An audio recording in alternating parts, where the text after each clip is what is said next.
And I was about, there are questions I wanted to ask, but too many things are happening. So I will pick it from where the things are happening.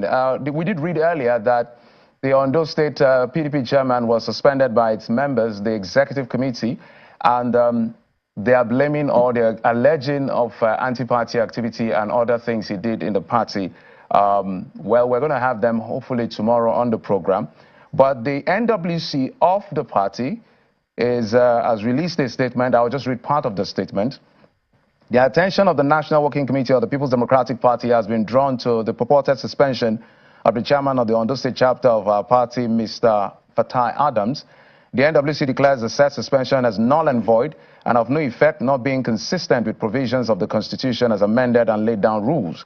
For emphasis, no state working committee has the power whatsoever to contemplate or suspend a state chairman without due recourse to the National Working Committee as provided by the Constitution. The PDP is an organized political party governed by strict adherence to the provisions of its Constitution and rules and will not allow any individual or group at any level to violate its Constitution. Mr. BWALA, before we dig deep into maybe other issues, well, I don't know whether you want to react to this. It's just a quick back and forth.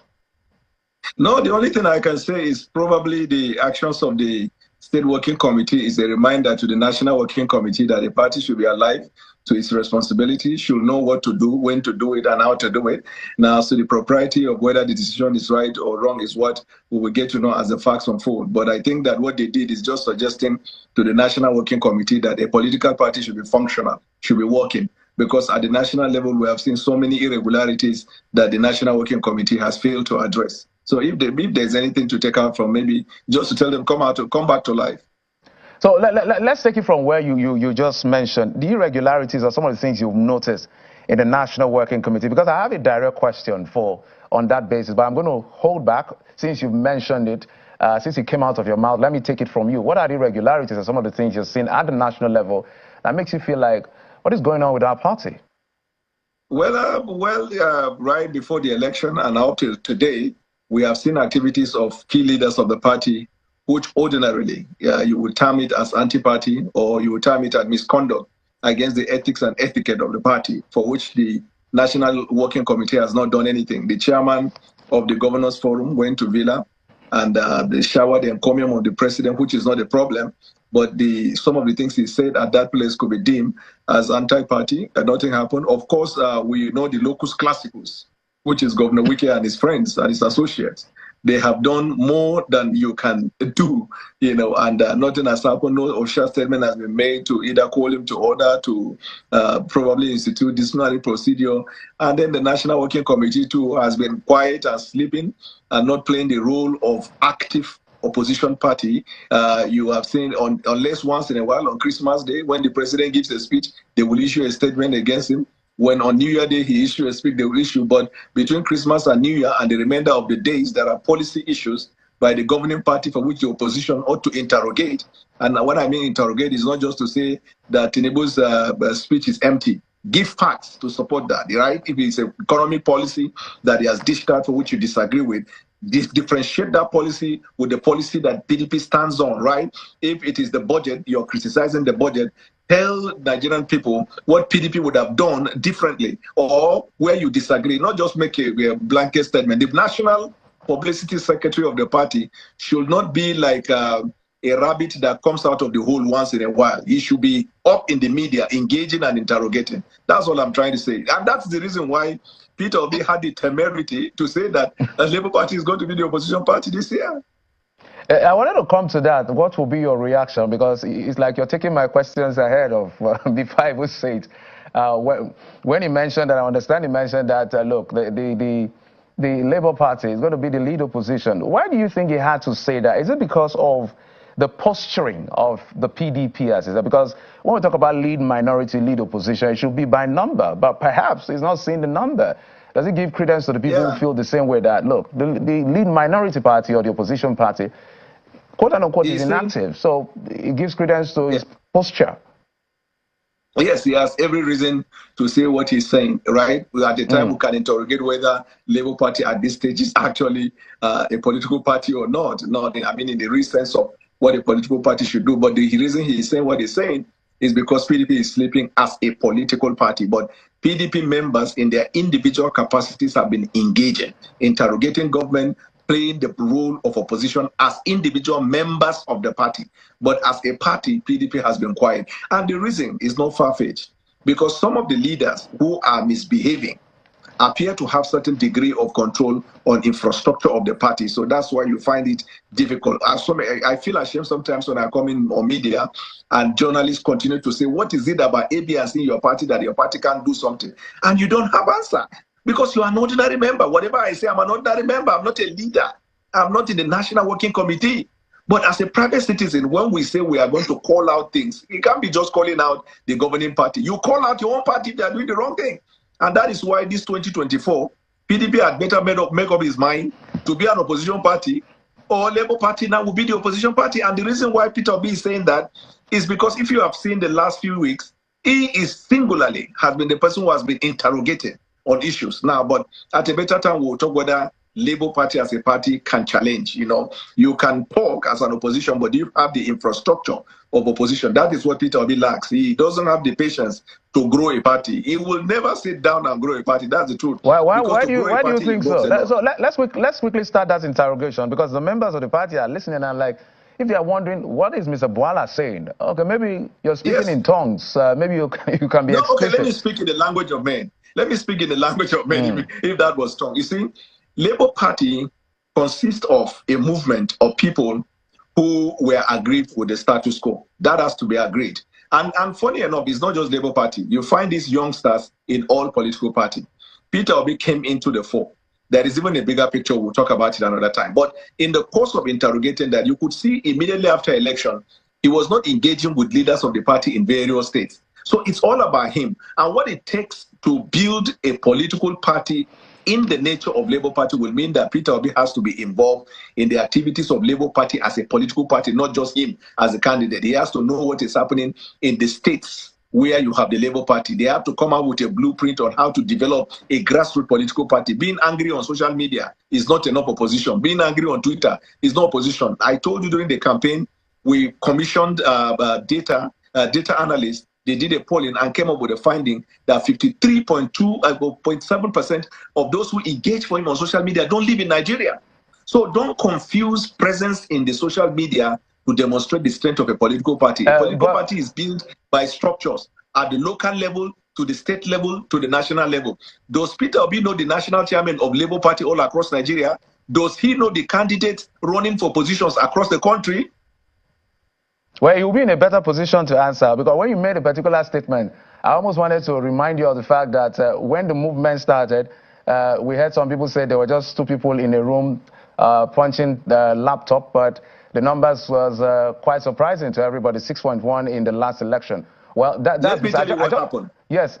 Permit me to tell you what happened. You see, Peter Obi did not secure those votes because of Peter Obi. What happened was that they rile up emotions. They build it around two things. One, marginalization of a section of Nigerians. And two, they build into the sentiments of the religious leaders. What Peter Obi himself did not know, and this is what we have found out after the election, that in fact, even some of the religious leaders that were supporting Peter Obi, I'm talking of Christian religious leaders, supporting Peter Obi at the time, we are actually helping to reduce the number that Atiku could have gotten to emerge as a candidate. Why did I say that? Immediately after the election, these same leaders that were quite vociferous during Buhari, attacking policy issues, immediately after this election, have you heard them for one day speaking against the removal of spoil subsidy, speaking against the floating of the naira? Even some of them in civil rights and the police, they even say Peter Obi is a badge. But at the beginning, they claim to be working for him, so they used him to stop Atiku, but not because they believe in him. So before we move on to Peter, because young people will listen and say, I don't know what BWALA is saying, because some of us young people mobilize to support him. So I don't know what BWALA is saying concerning religious leaders and all of that and the sentiment. Young people say we were just dissatisfied with the government of the day. We just wanted them out, and we felt that this is somebody we can rally around. For those who hold that view, how would you respond? I quite respect their view. And it is a fact. These young people who are not happy with the status quo, you find them even in other political parties. You find them in PDP. It's a youth. Youth is not limited to one political. Even in APC, There are young people who were dissatisfied with what was happening.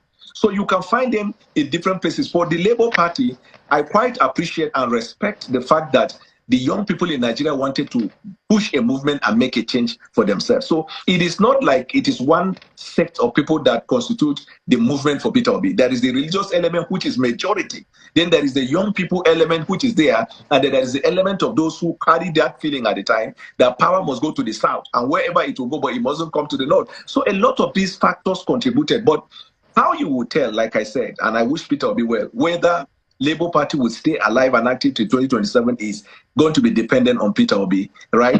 How he is patient enough to build that political party. He must know the National Working Committee in various states. He must know candidates of the party. He must be involved in building the structure of the party. The church cannot be his structure. That's the point I'm saying. The church is not a structure of a political party. Okay, let's come back to your party, the PDP. The elections are over, at least the presidential election. The Supreme Court has decided in favor of the president's mandate. So we have President BWALA TINUBU who will be there till 2027. But are you seeing anything that suggests that the PDP will eventually, permit my word, put its act together to be able to form a strong force against the APC? With what you're saying, it appears that, I don't know, is it a Cold War or inability? You've mentioned some of these things. So do you see any drastic change that will happen between now and 2027 within the PDP, given what you're noticing now, which you yourself, you're very uncomfortable with? The truth of the matter is that there will be a coalition of political parties that will be very strong. This is a fact that I know, and I don't want to talk about the details. A strong coalition. The coalition that is coming will swallow some of the elements that are creating the problem in the various political parties. You see, if you want to remove Tinubu from power, it will never happen by you going 9 to 5 type of job. You must work 23 hours and 50 minutes, meaning that you have only 10 minutes to sleep. And the 10 minutes you have to sleep is when Tinubu himself is sleeping. Look at what he's doing as a strategic action. You see, if you look at his antecedent in Lagos, his method of leadership is that once he takes over government, he makes sure that the opposition are either obliterated or they are weakened. Look at what is happening. NNPP, some elements came out, they say they are suspending the presidential candidate of NNPP.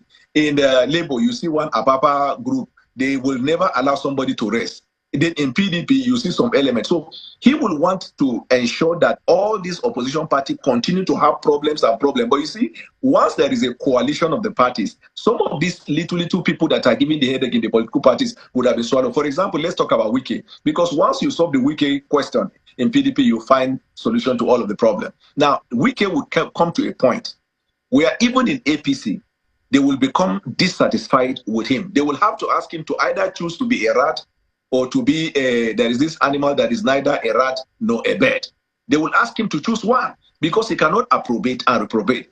Then secondly, when the political party PDP organizes the next Congress where you have the new leaders in the National Working Committee, it will be a paradigm shift. So these things are possibility, and that but without any coalition or political party, Tinubu is going to spend the next 8 years. That one is for sure. That's a very strong statement you made. Now, let's look at other issues. Going back to the Rivers issues, I always bring you into that conversation time and again as much as I can. And I have always, I don't know what I've asked you, but permit me to ask you just again, just in case I did and I forgot I asked you. The man is, the governor in question is the deputy chairman of the Governors Forum. But we appear to see that the chairman of the Governors Forum and all the governors in PDP appear to be either evasive to do anything or just aloof. What exactly do you make of that scenario? Majority of them who have allegiance with WIKE don't want to hurt WIKE. That's why they are quiet. But there are other governors who are more matured and they are focused on what they are doing and they don't want to be entangled in the drama. And do not mistake the quietness of some leaders of the party to mean foolishness. You understand? But Atiku Abubakar has to provide the leadership. The state of the party at the moment will mean that he has to come in and provide leadership for the party. As for the Rivers, you only need to pray for that governor. The governor does not know what is even happening. But and only time will tell what is really behind what he is doing that you are not clear. But if he says that is the path he has chosen, you can only wish him well. You cannot govern the state. He's the governor of the state. He said, I want to violate constitution. I want to restore the speaker that was duly removed because he defected. I want to represent the budget. I want to break the law. He said he wants to do it. One is a free moral agent. You have to allow him to do that. But what I can tell you today, I can tell you today is that the governor of Rivers State has fallen into the trap that they want. It's just a matter of time. They will remove him as a governor. Wow. Okay, you're dropping some hit lines. I don't know what to make of it, but let me ask you just one question in 10 seconds. Do you see the former vice president Atiku running again for president? Sure, he will run. Sure, he will run. He has the capacity, he has the wisdom, he has the knowledge, he has the energy and the zest, and he is a president we never had. Because to be honest with you, if there is any politician who understands the private sector very well, it is Atiku Abubakar. And this our economy can only come alive if there is a private sector-led economy. All right. Mr. Daniel BWALA, always a delight having you on the program to give your insight on issues around Nigerian politics and its governance. He joined us via Zoom from the United Kingdom. He's the former spokesperson of the PDP Presidential Campaign Council. He holds a lot of titles, but let's leave it at that. Mr. Daniel, thank you for coming on the program as always.